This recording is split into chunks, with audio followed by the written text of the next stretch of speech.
మోకాల నొప్పులకు ఎటువంటి సర్జరీ లేకుండా ఎపియాన్ పెయిన్ క్లినిక్ అందిస్తున్న అత్యాధునిక చికిత్స. నన్ను చూసి ఎవరూ భయపడాల్సిన అవసరం లేదు. ఎవరిని భయపడాలని నేను ఈ పనులు చేయట్లేదు. నేను ఉద్యమకారుణ్ణి కాదు. ఏ ఉద్యమాలు నాకు ఇష్టం లేదు. ఒక్కొక్కరు మారాలి, మన దేశమంతా ఆరోగ్యంగా ఉండాలి, అంతే నాకు కావాల్సింది. నేను వేరే వాళ్ళని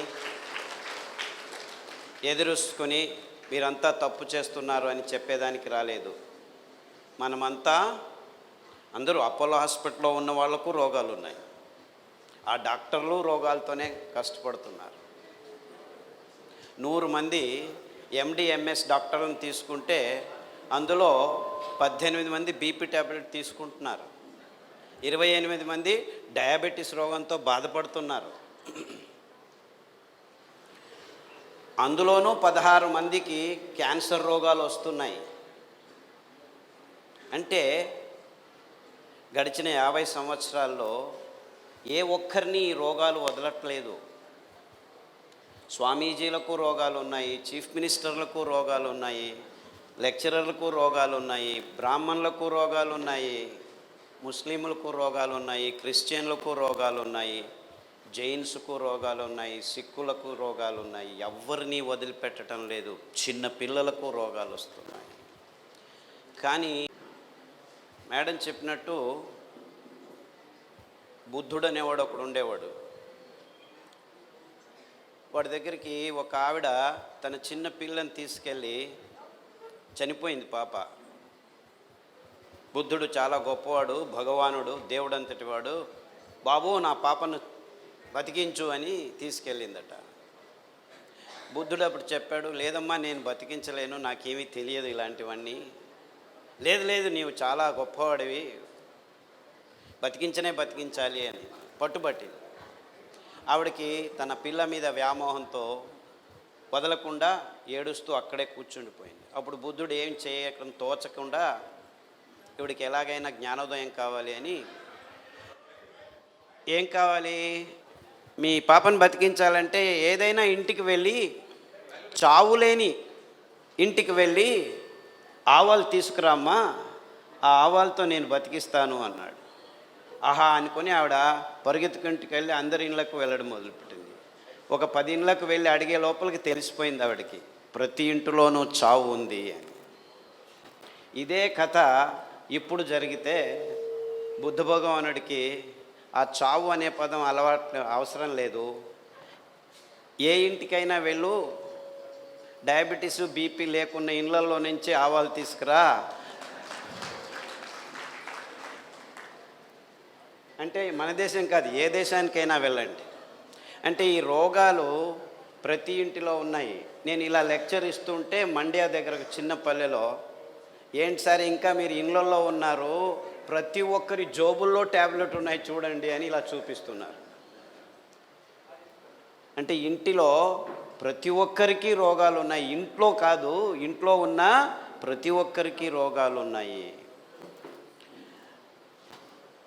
తమాషా ఏమిటంటే ఈ రోగాలన్నీ గడిచిన 50 సంవత్సరాల్లోనే వచ్చాయని ఈ పత్రికలు రాయట్లేదు, ఈ టీవీలు చెప్పట్లేదు. ఎంతవరకు చెప్పట్లేదంటే డయాబెటీస్ వస్తే బాగ్ కాదు అని చెప్తున్నాయి. ఎంతవరకు చెప్పాయంటే, మీరు ఆఫ్రికాలో ట్రైబల్ విలేజెస్కి వెళ్ళి డయాబెటీస్ బాగు చేస్తాను నేను అని చెప్తే, వీడు పిచ్చోడు వచ్చాడు, వీడు ఇలా మాట్లాడుతున్నాడని చూస్తారు. అంటే అది ప్రపంచవ్యాప్తంగా అందరికీ తెలిసేట్టు చేశారు. డయాబెటీస్ వస్తే బాగు కాదు, it is incurable disease. BP వస్తే బాగు కాదు, ఇన్క్యూరబుల్ డిసీజ్. రొమెటిజం వస్తే బాగు కాదు, ఇన్క్యూరబుల్ డిసీజ్. థైరాయిడ్ వస్తే బాగు కాదు, ఇన్క్యూరబుల్ డిసీజ్. ఇలా ఇది రోగాల లిస్టు, బాగు కావు అనే రోగాల లిస్టు ఆంజనేయుని తోకలాగా పెరుగుతూ పోతుంది. అంటే గడిచిన 50 సంవత్సరాల్లో ఈ డాక్టర్లు, ఈ విజ్ఞానులు, ఈ విశ్వవిద్యానిలయాలు ఏం చేస్తున్నాయని ఒక్క ప్రశ్న అడిగితే ఏం చేస్తున్నాయి? ట్యాబ్లెట్లను రెడీ చేస్తున్నాయి, ఆపరేషన్ టేబుల్స్ను రెడీ చేస్తున్నాయి. మీకు గాల్ బ్లాడర్లో స్టోన్ ఉందా? రండి, గాల్ బ్లాడర్ తీసేస్తాం. మూత్రపిండాల్లో స్టోన్ ఉందా? రండి, షూట్ చేస్తాం. లేజర్ వచ్చింది మా దగ్గర. షూట్ చేసిన తర్వాత ఏమవుతుంది? ఇంకొన్ని రోజుల తర్వాత 7 చోట్ల కిడ్నీ స్టోన్స్ వస్తున్నాయి. నో ప్రాబ్లం, మాకు ప్రిసైజ్ షూటింగ్ తెలుసు, ఎక్కడుందో మేము మిమ్మల్ని టచ్ చేయకుండానే తీస్తాము, మళ్ళా షూట్ చేస్తాం. ఎన్నిసార్లు షూట్ చేస్తారయ్యా? ఎన్నిసార్లు వస్తే అన్నిసార్లు షూట్ చేస్తాం. ఎడమ కన్నులో నొప్పి అయింది, ఆ డాక్టర్ దగ్గరికి వెళ్ళండి. కుడి కన్నులో నొప్పి అయింది, ఈ డాక్టర్ దగ్గరికి వెళ్ళండి. గర్భకోశంలో గడ్డలు ఉన్నాయి, ఆ డాక్టర్ దగ్గరికి వెళ్ళండి. ఓవరీస్లో ఇంకొక డాక్టర్ ఎండోక్రైన్, అక్కడికి వెళ్ళండి. ఇలా డాక్టర్లు, హాస్పిటళ్ళు ప్రతి సంవత్సరం ఏ ఊరికి వెళ్ళినా ఒక వీధిలో 1 కిలోమీటర్ నడిస్తే 1 ఉన్నది 2, 2 ఉన్నది 4, 4 ఉన్నది 6 హాస్పిటల్స్, మెడికల్ షాప్స్ ప్రతి సంవత్సరం పెరుగుతూనే పోతున్నాయి. ఇది మన కర్నూలే కాదు, కడప కాదు, ప్రొద్దుటూరు కాదు, బెంగళూరు కాదు, హైదరాబాద్ కాదు, న్యూయార్క్కి పోండి, మెల్బోర్న్కి పోండి, లండన్కి పోండి, ప్రతి ఊరిలో జరుగుతున్న విషయమే ఇది. ఇంకేమీ తేడా లేదు. అంటే ప్రతి ఊరిలో ఈ డాక్టర్లు, ఈ మందుల షాపులు సంవత్సరం పెరుగుతున్నాయంటే ఈ విశ్లేషణలో అర్థం ఏమిటి? సంవత్సరం ప్రతి ఒక్క ఊరిలో రోగులు పెరుగుతున్నారు అని. కానీ 50 సంవత్సరాల నుంచి వీళ్ళందరూ ఏం చెప్తున్నారు? మనకి విజ్ఞానపు అంచుల్ని మేము చూసేస్తున్నాము అని చెప్పేస్తున్నారు. విజ్ఞానపు అంచులను చూసేస్తుంటే 50 సంవత్సరాలైంది, ఎందుకు రోగులు ఎక్కువ అవుతున్నారు?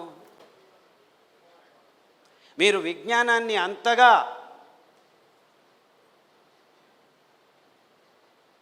సాధించి ఉంటే ఎందుకు ఒక్క రోగం తగ్గట్లేదు? అంతేకాకుండా రోగాలు ఎక్కువయ్యేది కాకుండా రోగం వస్తున్న జనాల వయస్సు పరిమితి తగ్గుతూ వస్తుంది. 3 సంవత్సరాల పిల్లలకి క్యాన్సర్, 2 సంవత్సరాల పిల్లలకి డయాబెటీస్, 5 సంవత్సరాల అమ్మాయి ముట్టవుతోంది.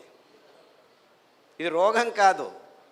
14 సంవత్సరాలకు సహజంగా ముట్టవలసిన ఆడపిల్లలు ఇప్పుడు 7-8 సంవత్సరాలకు ముట్టవుతున్నారు యావరేజు.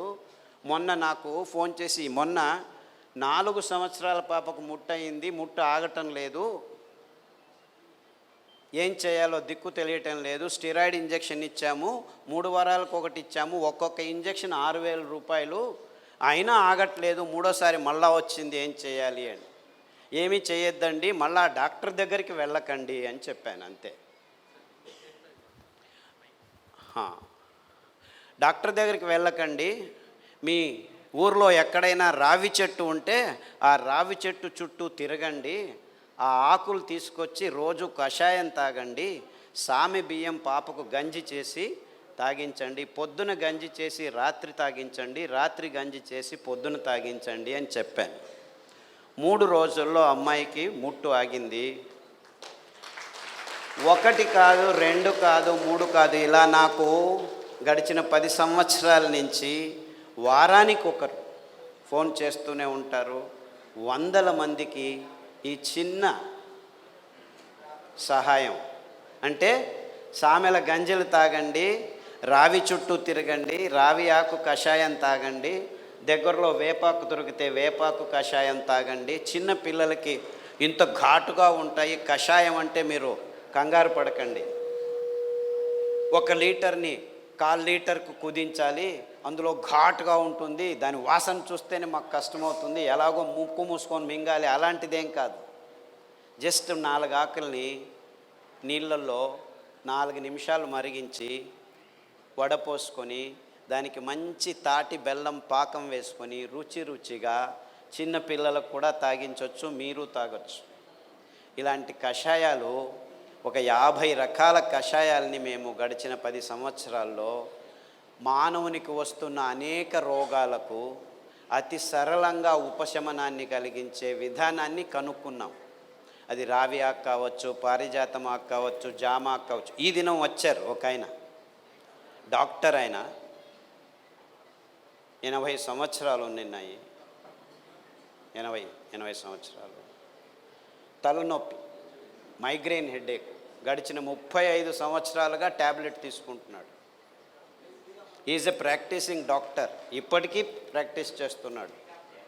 ఆ తలనొప్పి వస్తే 2 గంటల తర్వాత వాంతికి అవుతుంది. వాంతికి అయిపోతే ఇంకొక గంట ఆయన ఎవరితో మాట్లాడలేరు. ఆ డాక్టర్ నాకు చెప్పిందంటే, క్యాన్సర్ వచ్చినా పర్వాలేదు, ఈ తలనొప్పి మాత్రం బాగలేదు. అంటే ప్రజల్లో ఏమిటంటే తమకున్న రోగమే చాలా పెద్దది అనిపిస్తుంది. ఎందుకంటే 30 సంవత్సరాల నుంచి కష్టపడుతున్నాడు. మైగ్రేన్ హెడేక్, ఆ తలనొప్పి వస్తే వాంతి అయితే నిశ్శక్తమై నిర్వీర్యమై గంట సేపు 2 గంటల సేపు పడుకున్న చోటే పడుకొని ఉంటాడు. నువ్వులు ఇనుప పెన్నం మీద టపటప అనేంత వరకు సన్న మంటలో వేయించుకొని పొద్దున పడిగడుపున ఒక చెంచా తీసుకొని తినండి, నములుతూ తినండి. నాకు పళ్ళు లేవు బాబు, 80 సంవత్సరాలు అన్నాడు. సరే తినద్దండి, తాటి బెల్లం వేసుకొని లడ్డు చేసుకొని పౌడర్ చేసుకొని నోట్లో పెట్టుకొని చప్పరించండి, 21 రోజులు చేయండి. 3 రోజులు చేసేలోపే ఆయనకు రోజు వచ్చే తలనొప్పి 4 రోజులకు ఒకసారి 4వ రోజు వచ్చింది. అయ్యో మళ్ళా వచ్చిందే అనుకున్నాను. నేను చెప్పాను 21 రోజులు చేయాలని. ఇంకా 3 రోజులు తిన్నాడు, 12 రోజుల వరకు తలనొప్పి రాలేదు, మళ్ళా వచ్చింది. ఇంకా 3 రోజులు తినే లోపల మొత్తం 18 రోజులు అయింది. తర్వాత తలనొప్పి రానే లేదు. 21 రోజులు అయిపోయింది. ఇప్పటికి 8 నెలలు అయింది, ఒక్కసారి కూడా ఆయనకు తలనొప్పి రాలేదు.